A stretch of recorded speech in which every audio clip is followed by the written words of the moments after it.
Assalamualaikum dan salam sejahtera. Penuh gemalai menghibur puteri, hamba Umay persembah diri. Terus bersama saya Umar Wahid dalam 15 minit MMTV edisi 30 November 2022. Selepas ternotah penantian rakyat berhubung pelantikan Perdana Menteri ke-10 pada 24 November lepas, perhatian rakyat Malaysia kini tertumpu kepada teka-teki pelantikan barisan kabinet yang diketuai Datuk Seri Anwar Ibrahim. Pertemuan Anwar bersama Yang di-Pertuan Agong semalam turut mencetuskan spekulasi bahawa ia ada kaitan dengan pembentukan kabinet baharu. Pertemuan tersebut merupakan pertemuan pertama beliau dengan Yang di-Pertuan Agong selepas istiadat mengangkat sumpah pada Khamis lalu. Anwar Ibrahim pada hari pertama menjalankan tugas di Putrajaya berikrar bahawa kabinetnya akan lebih kecil berbanding kabinet yang diketuai oleh Datuk Seri Ismail Sabri Yaakob. Beliau juga akan merujuk kepada setiap gabungan yang terlibat membentuk kerajaan perpaduan untuk senarai calon menteri kabinet masing-masing. Dalam masa sama, Anwar turut meminta ahli kabinet baharu agar bersetuju dengan usul pengurangan gaji yang dibawanya. Sementara itu, Anwar dalam sidang media sulungnya pada 24 November lepas memberitahu bahawa jawatan Timbalan Perdana Menteri berkemungkinan akan disandang ahli parlimen daripada Barisan Nasional dan juga Gabungan Rakyat Sabah atau Gabungan Parti Sarawak. Susulan itu, Pengerusi Barisan Nasional Datuk Seri Dr. Ahmad Zahid Hamidi dan Timbalan Presiden UMNO Datuk Seri Muhammad Hassan terus disebut-sebut sebagai calon Timbalan Perdana Menteri. Bagaimanapun, Majlis Kerja Tertinggi UMNO berpendapat bahawa kekosongan jawatan Timbalan Perdana Menteri yang perlu diisi itu perlu mengikut hierarki parti sekaligus menyaksikan Zahid Hamidi sebagai calon yang paling layak.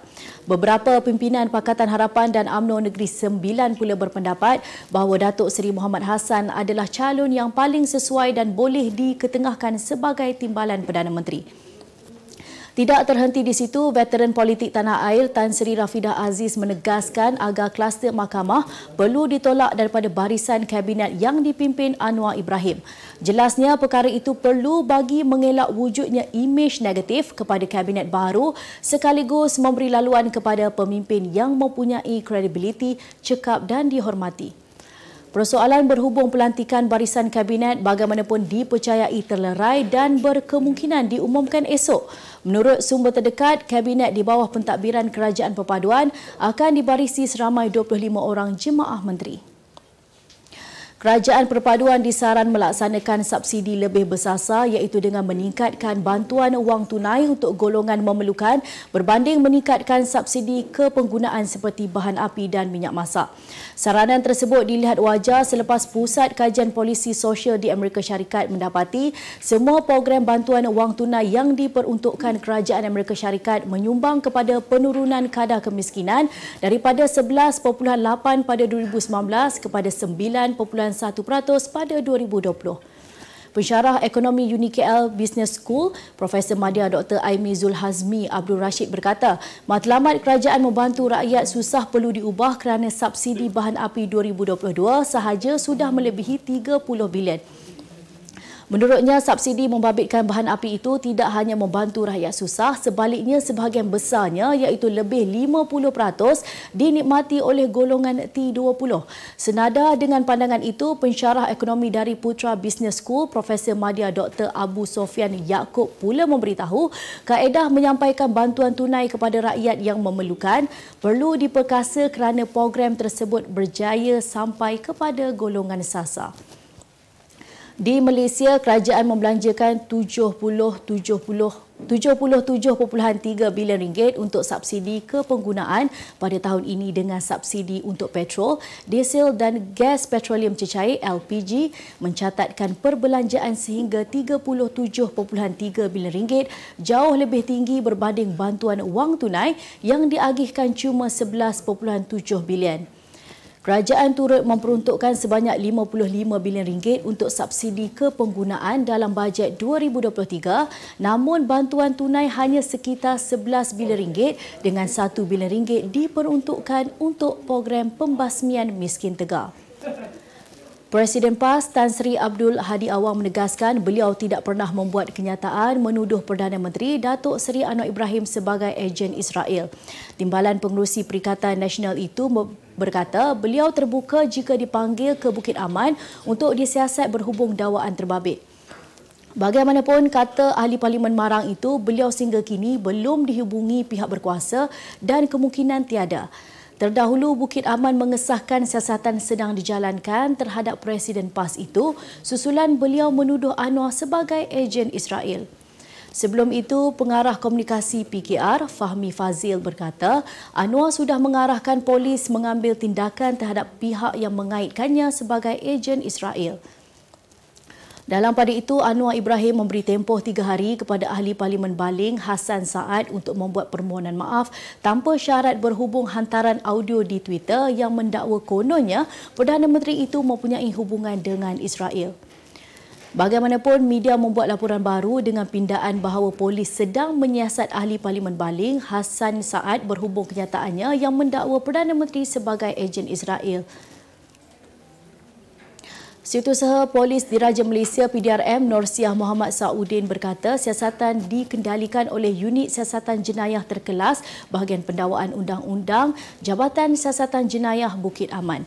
Kes diklarifikasikan di bawah Seksyen 504, Seksyen 500 Kanun Keseksaan dan Seksyen 233 Akta Komunikasi dan Multimedia 1998. Kutipan tol di Lebuh Raya bertingkat Damansara Shah Alam Dash bermula esok dengan kadar sama dikenakan kepada pengguna yang melalui Plaza Tol Denai Alam, Plaza Tol RRIM Kawasan Damansara dan Plaza Tol Kota Damansara mengikut kelas kenderaan. Projek Lintasan Damansara Shah Alam Sdn Bhd Pro Lintas dalam satu kenyataan memaklumkan kutipan tol dilaksanakan secara elektronik sepenuhnya menggunakan kad Touch and Go, Smart Tag dan RFID. Menurut kenyataannya itu, bahagian operasi Lebuh Raya Dash sentiasa memantau kelancaran sistem kutipan tol di ketiga-tiga plaza tol tersebut. Mereka juga menempatkan petugas di lorong Plaza Tol kedua-dua arah Lebuh Raya terutama pada waktu puncak bagi membantu pengguna yang menghadapi kesulitan.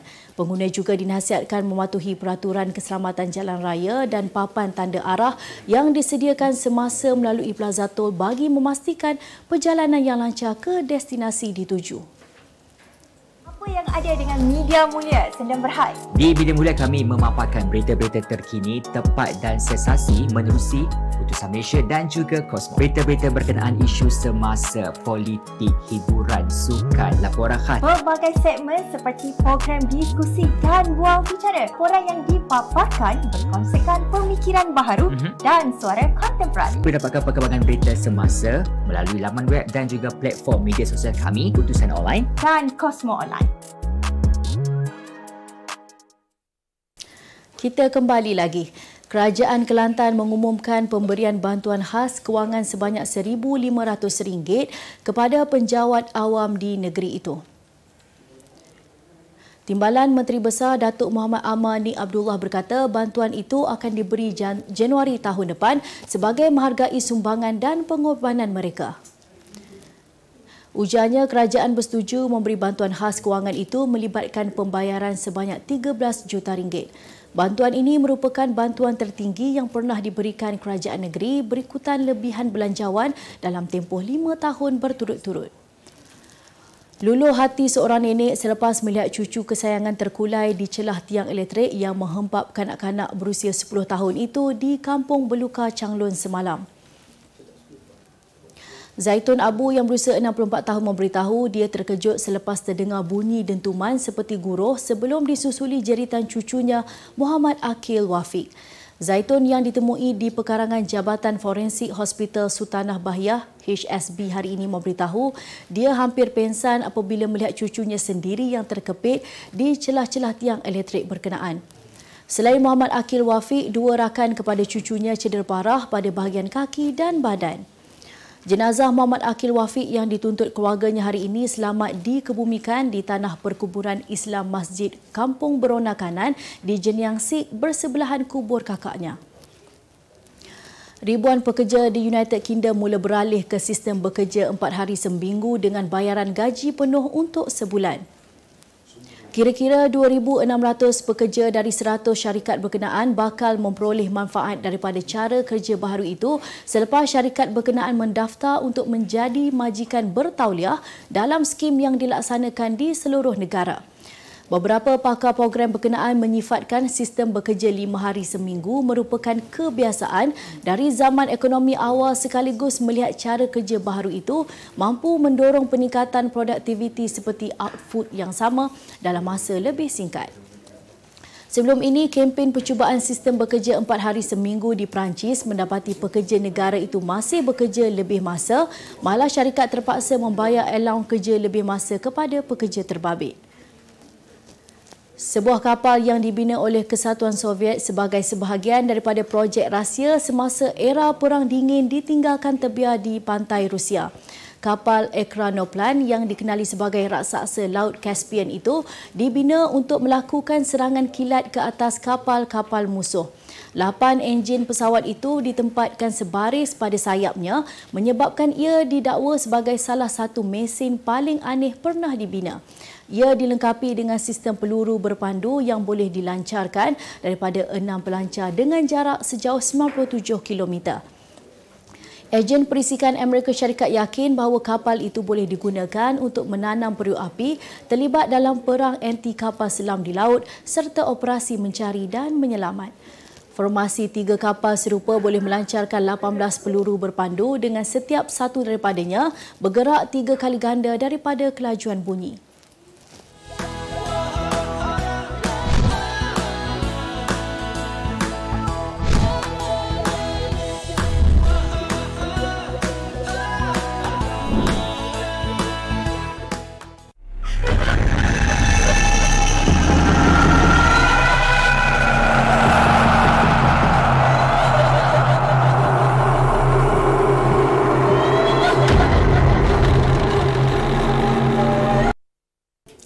Penanda aras FTSE Bursa Malaysia KLCI FBM KLCI merekodkan penyusutan 36.3 mata atau 2.42% kepada 1,465.4 awal pagi tadi.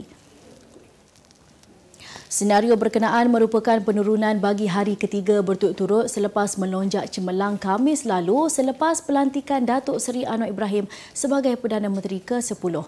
Khamis lalu, FBM KLCI melonjak lebih 50 mata atau 4% kepada 1,501.7 mata yang merupakan lonjakan terbesar dalam tempoh 2 tahun. Semalam, Bursa Malaysia mengakhiri sesi dagangan pada paras rendah berikutan aktiviti pengambilan untung oleh para pelabur, khususnya pengurus dana besar. Pertembungan yang digelar Battle of Britain di Stadium Ahmed bin Ali itu menyaksikan England berjaya menewaskan Wales dengan mudah sebanyak 3-0. Dua jaringan Marcus Rashford pada babak kedua memberikan England kemenangan ke atas jiran tetangga Wales sekaligus melangkah ke pusingan 16 terbaik Piala Dunia. Kemenangan itu meletakkan England berada di puncak carta kumpulan dengan 7 mata dan bakal bertemu Senegal pada pusingan seterusnya. Sementara itu, perlawanan kumpulan D pada malam ini yang memperlihatkan Tunisia dan Perancis yang bakal berentap pada jam 11 malam waktu tempatan di Education City Stadium. Perlawanan malam ini juga turut menyaksikan Australia dan Denmark yang berada di dalam kumpulan D pada jam 11 malam waktu tempatan di Stadium Al Janoub.